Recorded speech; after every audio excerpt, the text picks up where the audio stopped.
everybody, this is Jed Porter at Sierra Mountain Guides.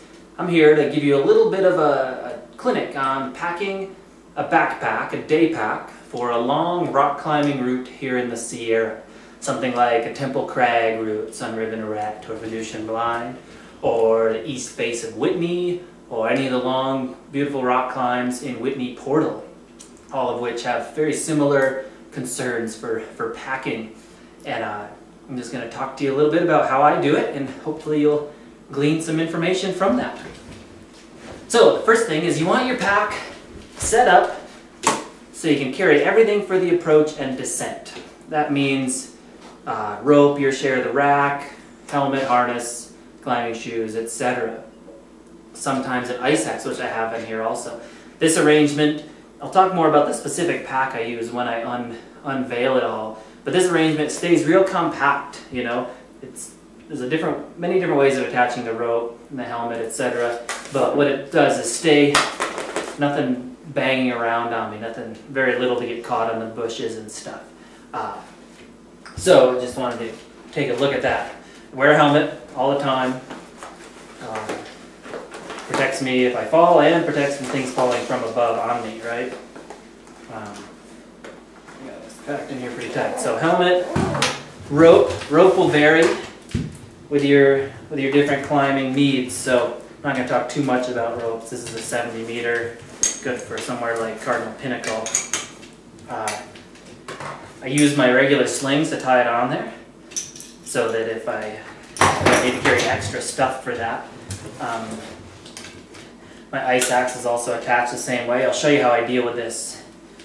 On the climb, I'll just put it inside my backpack. Yeah, this is all on here snug.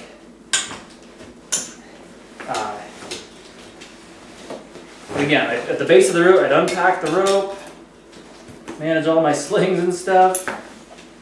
It's all tangled up, but I know it was contained. I would redo it the same way at the end of the day for descending from the route. So I carry a small, compact ice axe if necessary. Both Temple Crag, Mount Whitney are excellent examples early season where you want an ice axe for the descent. And you'll see it does fit right inside. The way to go.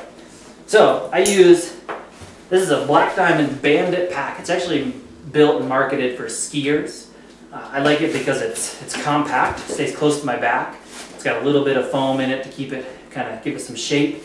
The other cool thing is that on these long rock climbs I use a hydration bladder and with a valve to keep it from leaking, but the skiers like an insulated pouch for their tube, and in this way I can get it out of the way, essentially. Doesn't catch on my slings or on the rock, doesn't get all dirty if I'm chimneying in a dirty spot or something. So that's the main reason I use this pack. Rock climbing specific packs haven't incorporated that yet, which is, in my opinion, is a bit of a mistake. Maybe we'll get there. Inside I have my share of the rack and my personal technical equipment, a harness. I use one of the new Arc'teryx, I guess it's not new anymore, but the warp strength style, super compact. I find them very comfy. It's proven to be fairly durable for me. Some aren't finding that.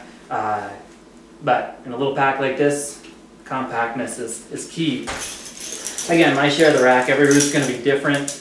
Won't get into that too much. My personal cordelette, locking carabiners, etc.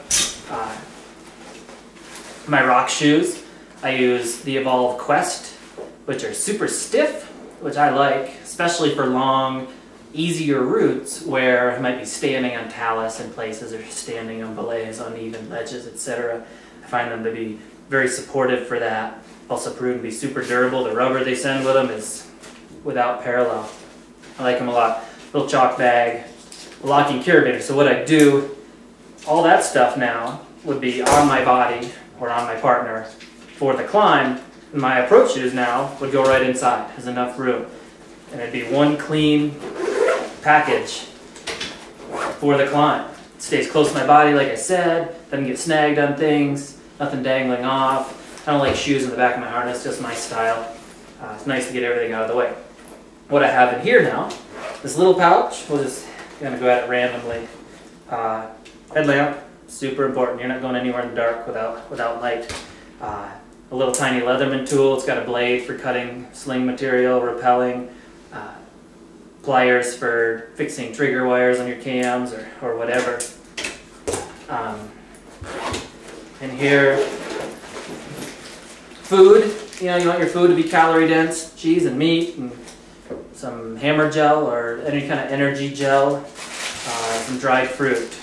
You know, and I don't carry bulky sandwiches or things that are difficult to eat on the go. Calorie dense, compact, etc. I carry a warmer layer, outdoor research, rumor, hoodie. Hood is nice. It belays. I can put it over my head if it's chilly, but I can flick it back for climbing when it's warm. Smooth on the outside. It's nice and long. It stays tucked down in my harness, which I really appreciate. Other clothing items I'll carry. It's a warm hat to complement the hood. It all goes under my helmet. Stays real comfy, real compact. And then, super important, basically anywhere you're doing a long route, it can rain. Even in dry desert California, you want a proper waterproof rain jacket. Don't fake your way through this one. When it's raining and you're on a rock route, you need real waterproof layers.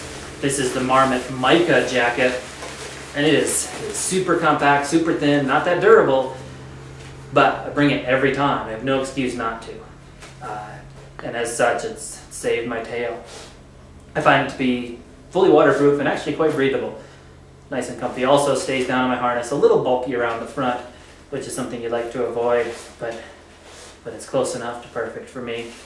A first aid kit, and a few items in my first aid kit that are relevant is a little emergency space blanket. In this case, it's formed into a tube, a bivy sack style, and small insurance against the overnight out. Weatherproof, keeps you warmer, super compact. Also in here is a little fire starting kit, extra like latex gloves, band-aids, pills, tape, etc. Kind of your standard first aid kit things. Good Wilderness first aid course will help you pack up your own first aid kit. And that's pretty much it. I mentioned the water bladder. I don't use those often in the mountains, except on long rock climbs where I can be efficient by sucking on the tube. And that's pretty much it. We look forward to seeing folks out in the mountains on these long rock routes as summer approaches.